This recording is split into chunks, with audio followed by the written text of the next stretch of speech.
Tuhan adalah jalan.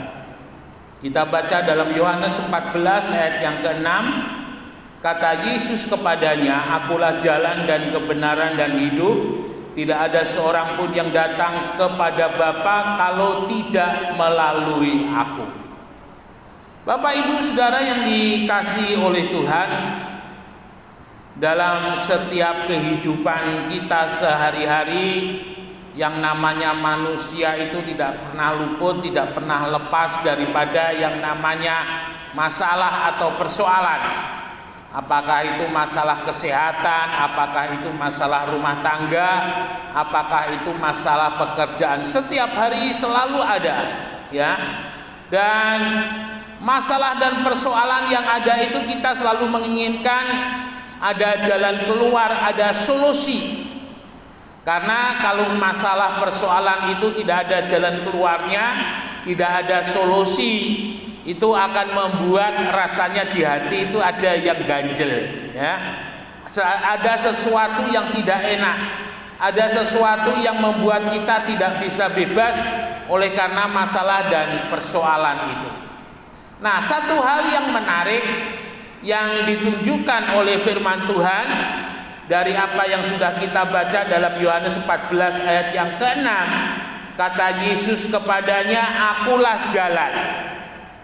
Saudara yang dikasihi oleh Tuhan, kita teringat apa yang dikatakan oleh Yesus pada bagian yang lain, "Marilah kepadaku, hai kamu sekalian yang letih lesu dan berbeban berat, aku akan memberikan kelegaan kepadamu."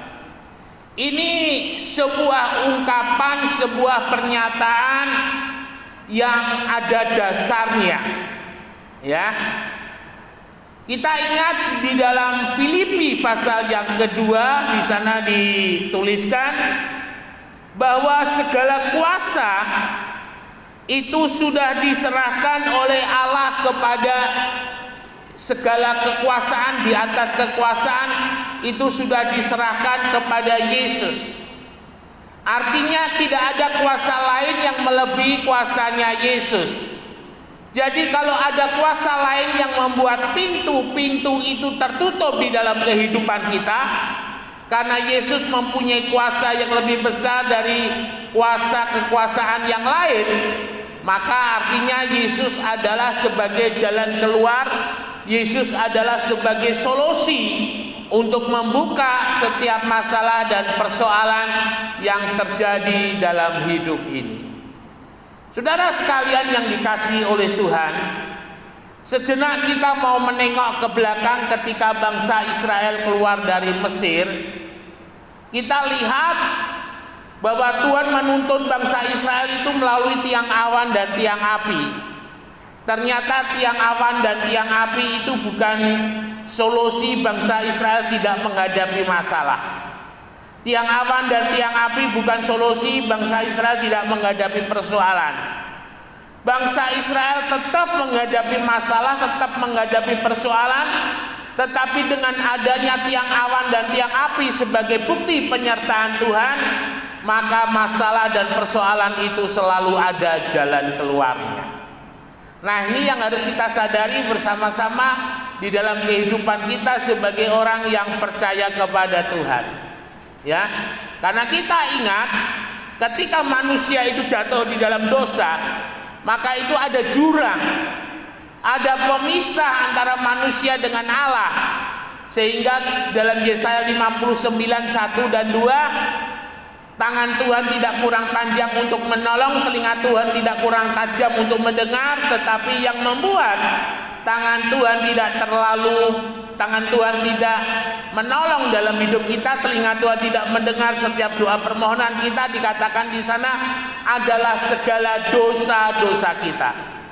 Tetapi melalui Yesus Kristus jurang itu disambung kembali. Melalui Yesus Kristus jurang itu sudah tidak ada lagi. Yesus menjadi sebuah jembatan. Yesus menjadi sebuah pengantara. Ya. Jadi artinya ketika kita percaya kepada Tuhan, kita mempunyai satu jaminan yang kita doakan itu pasti didengar, pasti dijawab oleh Tuhan. Setiap yang kita minta selalu didengar dan dijawab oleh Tuhan. Dan tentunya jawaban itu sesuai dengan waktu dan rencananya Tuhan, bukan waktu dan rencananya kita. Ini yang harus kita pahami bersama-sama. Bapak Ibu Saudara sekalian yang dikasihi oleh Tuhan, bangsa Israel ketika dia berada di Mesir, ketika 10 tulah diturunkan oleh Tuhan, mereka hanya melihat kekuasaan Tuhan mengalahkan kekuatan Mesir. Tapi mereka tidak melihat, tetapi mereka tidak tahu ternyata apa yang Tuhan lakukan itu di batas kemampuan mereka. Tuhan bisa melakukan lebih dari apa yang sudah mereka lihat terhadap orang Mesir. Dan sebenarnya perjalanan dari Mesir menuju tanah perjanjian itu adalah sebuah perjalanan pelajaran iman, sebuah perjalanan pelajaran kehidupan, sebuah perjalanan untuk mengenal Tuhan. Ya. Jadi Tuhan ada maksud, ada rencana mengapa bangsa Israel diizinkan menghadapi banyak hal ketika mereka keluar dari Mesir. Firman Tuhan menulis ketika mereka baru keluar dari Mesir, yang mereka hadapi adalah Laut Teberau. Ya. Yang namanya laut itu airnya mesti dalam. Yang namanya laut itu nggak mudah diseberangi. Apalagi yang mau nyebrang itu 2 juta orang.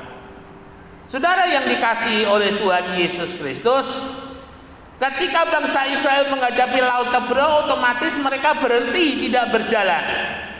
Dan kita lihat ternyata Tuhan memang membuat mereka tidak berjalan. Tuhan membuat mereka untuk berhenti di depan Laut Teberau. Tidak lama kemudian Tuhan izinkan orang Mesir nyaris mendekat mengejar orang-orang Israel yang baru saja keluar dari Mesir. Bapak Ibu Saudara sekalian yang dikasihi oleh Tuhan, di muka, di belakang tidak ada jalan, di kanan, di kiri tidak ada jalan. Itu yang Tuhan mau tunjukkan kepada bangsa Israel, bahwa di atas itu selalu ada jalan. Ya. Ketika menghadapi kenyataan seperti itu, bangsa Israel menjadi gentar, bangsa Israel menjadi takut. Mereka mencoba membujuk Musa, Musa bawa kami kembali ke Mesir. Apakah ketika mereka kembali di Mesir pada saat itu hidupnya lebih enak? Tidak. Dendamnya Fir'aun itu pasti ada. Dendamnya orang Mesir itu pasti ada. Justru yang terjadi kalau mereka balik lagi ke Mesir, kondisinya saya yakin justru semakin lebih buruk. Tetapi Tuhan perintahkan kepada Musa untuk berdiri di dekat tepi daripada Laut Teberau. Dan Tuhan katakan kepada Musa, angkat tongkatmu. Saudara yang dikasihi oleh Tuhan, satu lagu yang seringkali saya senang untuk menyanyikan, aku berserah pada Yesus Juru Selamat, aku berserah. Musa mengangkat tangan, kalau boleh saya katakan dalam kehidupan kita orang percaya, ketika menghadapi Laut Teberau, ketika menghadapi orang Mesir yang ada di belakang, dia hanya bisa mengangkat tangan. Aku berserah, aku berserah pada Yesus Juru Selamat, aku berserah. Firman Tuhan mengajar justru dalam kelemahan pula kuasa Tuhan itu semakin nyata. Ketika kita sudah mengangkat tangan dan mengatakan aku berserah, itu sama dengan halnya Tuhan, aku sudah tidak mampu lagi. Tuhan, aku mustahil untuk berjalan. Tuhan, aku mustahil untuk mendapatkan pertolongan dari siapapun. Tuhan, mustahil aku boleh mendapatkan kemenangan. Dan ketika kita berserah kepada Tuhan, kekuatannya itu diberikan atas hidup kita. Ketika Musa mengangkat tangan, seiring dengan Musa mengangkat tangan, Laut Teberau itu dibelah oleh Tuhan. Bangsa Israel melewati jalan keluar lebih daripada apa yang mereka doakan. Bangsa Israel mereka melewati Laut Teberau lebih daripada yang pernah mereka bayangkan. Jalan keluar yang dibuat oleh Tuhan itu adalah jalan keluar yang selalu dahsyat dan luar biasa. Keluar dari Laut Teberau, beberapa hari kemudian firman Tuhan mengatakan bekalnya bangsa Israel habis. Saudara bisa bayangkan 2 juta orang, ya, ketika mereka berteriak semua perutnya kosong, itu pasti riuh sekali. Saya luar biasa belajar daripada kepemimpinan daripada Musa. Ketika bangsa Israel teriak, Musa tidak takut, Musa tidak gentar, ya. Dalam arti bahwa Musa sebagai seorang pemimpin, dia mempunyai keteladanan iman yang luar biasa. Justru ketika bangsa Israel berteriak, Musa hanya berdoa memohon kepada Tuhan. Sebenarnya sebuah teladan yang harus diteladani oleh bangsa Israel ketika mereka menghadapi persoalan, menghadapi masalah dengan berseru kepada Tuhan.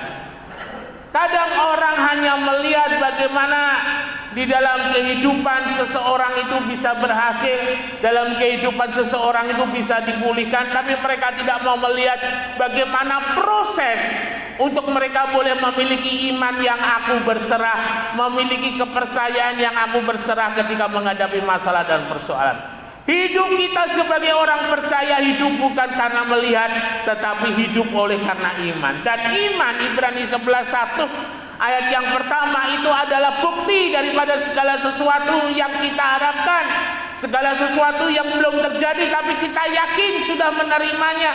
Itu adalah iman luar biasa yang ada di benaknya Musa. Saya yakin bahwa Tuhan pasti akan memberkati dengan caranya Tuhan sendiri yang luar biasa. Dan benar Tuhan katakan kepada Musa, so pagi bangsa Israel suruh keluar.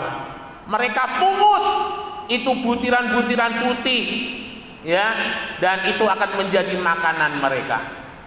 Kalau tidak salah arti kata mana itu sama dengan gitu ya. Artinya apa? Luar biasa. Kalau boleh boleh dikatakan itu sesuatu hal yang tidak pernah mereka pikirkan, tidak pernah mereka bayangkan, dan itu Tuhan berikan. Tuhan pelihara bangsa Israel dengan makanan dari surga. Tuhan pelihara 2 juta orang itu dengan makanan yang tidak pernah ada habisnya. Ketika Tuhan memberkati dalam hidup orang percaya, itu tidak ada limit. Ketika Tuhan memberkati orang percaya, tidak ada limit, tidak ada batasnya. Sekali Tuhan berkati, ketika kita berjalan dalam tuntunannya, selamanya kita akan terus diberkati. Itu pegang baik-baik di dalam kehidupan kita sebagai orang percaya. Berkat Tuhan tidak mengenal musim, tidak mengenal musim seperti di Gerar, musim tandus, musim panas. Bagi Tuhan tidak ada masalah untuk menumbuhkan benih yang dilempar di tanah yang kering. Tuhan mampu menumbuhkan, dan Tuhan mau menjadikan benih itu dituai 100 kali lipat. Nah, ini yang harus kita sadari bersama-sama. Tuhan adalah jalan. Saudara yang dikasihi oleh Tuhan, yang berikut bangsa Israel menghadapi satu tempat yang namanya Mara. Ya, Mara itu adalah tempat yang airnya pahit. Kadang Tuhan izinkan dalam hidup ini kita mengalami kepahitan. Kepahitan yang disebabkan oleh suami, kepahitan yang disebabkan oleh istri, kepahitan yang disebabkan oleh teman, atau bisa jadi juga kepahitan yang disebabkan oleh pendeta. Saya yakin keluarganya Ica, yang baru saja Ica dibunuh oleh pendeta muda Tobing, akan menjadi sebuah kepahitan yang luar biasa dalam hidupnya. Saudara yang dikasihi oleh Tuhan, orang yang hidup dalam kepahitan itu tidak enak, ya. Karena apa? Karena sakitnya itu tidak di sini, tapi di sini, sakitnya di sini, sakitnya di mana-mana ketika orang mengalami kepahitan. Ada luka-luka batin, dan luka-luka batin itu tidak bisa dikasih yodium, ditetesi yodium, nggak bisa. Tetapi ingat baik-baik, ketika kepahitan itu ada dalam hidup kita, hanya Yesus yang bisa mengubah. Kepahitan itu akan membuat kasih menjadi tawar. Kepahitan itu akan membuat dendam yang berkepanjangan. Kepahitan itu akan membuat curiga. Kepahitan itu akan membuat hilangnya damai sejahtera dalam hidup ini. Dan itu sama sekali Tuhan tidak inginkan terjadi dalam hidup ini. Dan ketika kita mungkin mengalami kepahitan karena ada luka di dalam hati ini, datang kepada Tuhan. Biarlah Tuhan balut luka itu dengan kasih-Nya. Tuhan balut luka itu dengan kuasa-Nya, sehingga kepahitan itu tidak ada lagi. Yang ada adalah manisnya kasih-Nya Tuhan. Jangan pelihara kepahitan itu dalam hidup ini. Orang yang mau diampuni oleh Tuhan, dia harus mengampuni. Tanpa kita mengampuni, tidak ada pengampunan. Pengampunan hanya bisa bekerja dengan luar biasa ketika kita mengampuni. Jika ada kepahitan, jangan saudara tanggung sendiri, bawa kepada Tuhan, nangis kepada Tuhan. Maka Tuhan akan membuat hati kita menjadi lega kembali. Saudara yang dikasihi oleh Tuhan, dalam perjalanan berikutnya, bangsa Israel menghadapi batu ketika mereka membutuhkan air. Saudara bisa bayangkan, yang dibutuhkan air, tapi yang ada batu. Tidak mungkin Musa berkata, ambillah batu itu dan emut seperti permen. Dia tidak akan memberikan kesegaran. Memang batunya tidak bisa habis, tapi dia nggak bisa memberikan kesegaran. Tapi Tuhan tunjukkan kepada Musa satu batu, dan Tuhan perintahkan kepada Musa untuk berkata, batu keluarlah air. Tapi Musa pukul batu itu, dan batu itu mengeluarkan air. Saudara, kerasnya persoalan, kerasnya kita menghadapi kehidupan, kerasnya kita menghadapi bos, kerasnya kita menghadapi suami, kerasnya kita menghadapi istri, kerasnya kita menghadapi anak. Ingat baik-baik, Tuhan yang punya kuasa untuk mengubah. Ketika Tuhan mengubah, tidak ada seorang pun yang tahan di hadapannya. Ada banyak kesaksian mereka yang berdoa bagaimana supaya Tuhan mengubah suaminya, Tuhan mengubah istrinya, Tuhan mengubah anaknya, Tuhan mengubah keluarganya. Maka pada waktunya Tuhan, kita akan dibuat tercengang, dan kita bisa berkata, suamiku adalah suami yang terbaik dari semua laki-laki yang ada. Dan kita bisa katakan, istriku adalah perempuan yang terbaik daripada perempuan yang ada. Orang tuaku adalah orang tua yang terbaik daripada semua orang tua yang ada. Keluargaku adalah keluarga yang terbaik dari semua keluarga yang ada. Saudara yang dikasihi oleh Tuhan, air dirubah oleh Tuhan menjadi anggur. Ya, kerasnya hidup suaminya hidup ini Tuhan mampu rubah menjadi manis. Tuhan mampu rubah yang tidak mungkin bagi kita, tetapi bisa Tuhan lakukan untuk kita. Mari sama-sama sore hari ini kita terus berjalan bersama-sama dengan Tuhan, karena Tuhan itu adalah jalan. Kemudian yang berikut Bapak Ibu Saudara, Yesaya 41 ayat yang ke-13, di sana dikatakan, sebab aku ini Tuhan Allahmu memegang tangan kananmu dan berkata kepadamu, janganlah takut, akulah yang menolong engkau. Takut itu wajar, tetapi ketakutan itu tidak wajar. Mengapa? Karena ketakutan itu istilahnya sudah menekan ya. Orang kalau sudah mengalami ketakutan itu sudah menjadi sebuah belenggu yang mengikat di dalam kehidupannya. Istri saya punya seorang teman, dia takutnya minta ampun, ya. Kebetulan dia rumahnya ada di perumahan dinas semen di Perbon itu. Lalu kalau tidak salah di dekat situ itu ada ada bandulan, ada ayunan begitu. Lalu ketika sore-sore saya ke sana, saya bilang, "Mbak, ayunannya kok melaku dhewe ya?" Pak, ojo ngono toh Pak Yun, aku wedi lho Pak Yun. Jadi setiap kali dia ada sesuatu yang aneh gitu, dia selalu takut. Saya bilang, sampean ini wis gak normal, karena ketakutan sampean ini sudah melebihi daripada ketakutan yang normal. Saudara yang dikasihi oleh Tuhan, salah satu penghalang untuk kita boleh melihat jalan Tuhan itu bekerja dalam hidup kita itu adalah takut. Ya, orang firman Tuhan mengajar, mengapa ada perasaan takut dalam hidup orang percaya? Karena ini kasih Tuhan tidak penuh di dalam kehidupannya. Ketika orang percaya mengalami kehadiran Tuhan, mengalami kasih Tuhan di dalam hidupnya penuh, maka ketakutan itu tidak akan terjadi dalam hidupnya. Mengapa bisa? Karena ketika dia memiliki satu persekutuan yang penuh dengan Tuhan, maka yang dia tahu adalah selalu ada pertolongan, selalu ada jalan keluar, selalu ada yang Tuhan buat untuk menolong di dalam kehidupan kita. Saudara yang dikasihi oleh Tuhan, Daud ketika menghadapi Goliat dia tidak takut, ya. Meskipun secara hitung-hitungan manusiawi Daud mesti kalah, Goliat pasti menang. Tetapi tidak demikian, karena Daud bersama-sama dengan Tuhan, karena Daud ada di dalam kuasanya Tuhan. Daud kalahkan Goliat, Daud mengalahkan yang besar, Daud mengalahkan yang superior. Dan Daud menunjukkan kepada bangsa Israel bahwa bersama dengan Tuhan itu mampu melewati batas kemampuan manusianya yang tidak mungkin untuk bisa menang melawan Goliat. Nah, saudara yang dikasihi oleh Tuhan, takut itu melihat kekalahan lebih besar dari kemenangan yang Tuhan janjikan. Takut itu melihat sakit lebih besar dari kuasa Tuhan untuk menyembuhkan. Takut itu melihat kegagalan lebih besar dari kuasa pertolongan Tuhan. Jadi ketika kita takut itu yang ada itu adalah hal-hal yang buruk. Ketika kita takut yang ada itu adalah hal-hal yang tidak pasti, hal-hal yang membuat kita lemah, hal-hal yang membuat kita jatuh.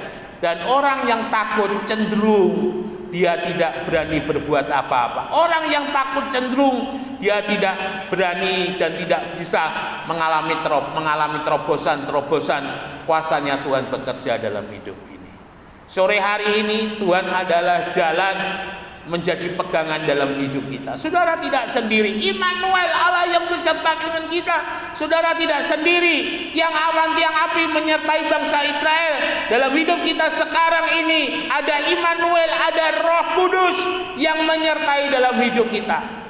Dan Roh Kudus itu tidak hanya menyertai dalam kehidupan kita, tetapi Dia memberikan kita kuasa.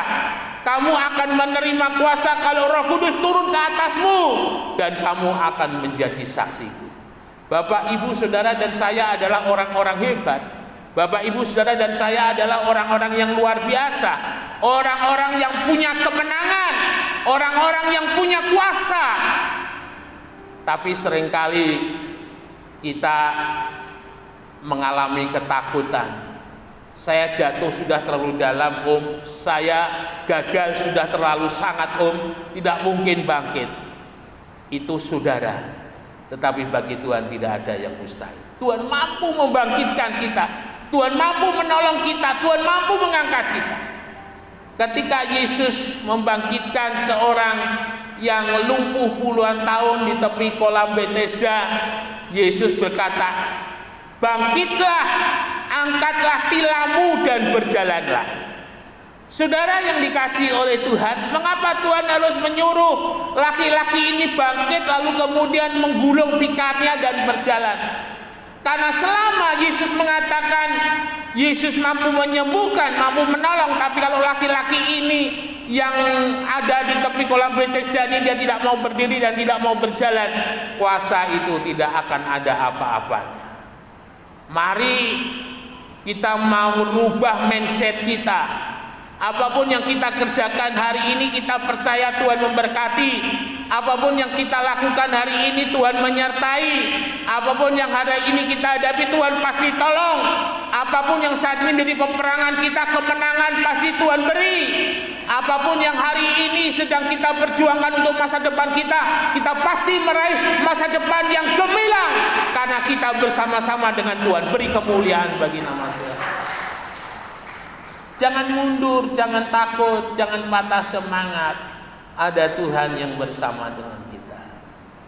Ketika kita bersama dengan Tuhan, kita akan terus naik menjadi saksi, diberkati dan menjadi berkat. Sekali lagi beri kemuliaan bagi nama Tuhan, dan kita mau sama-sama bangkit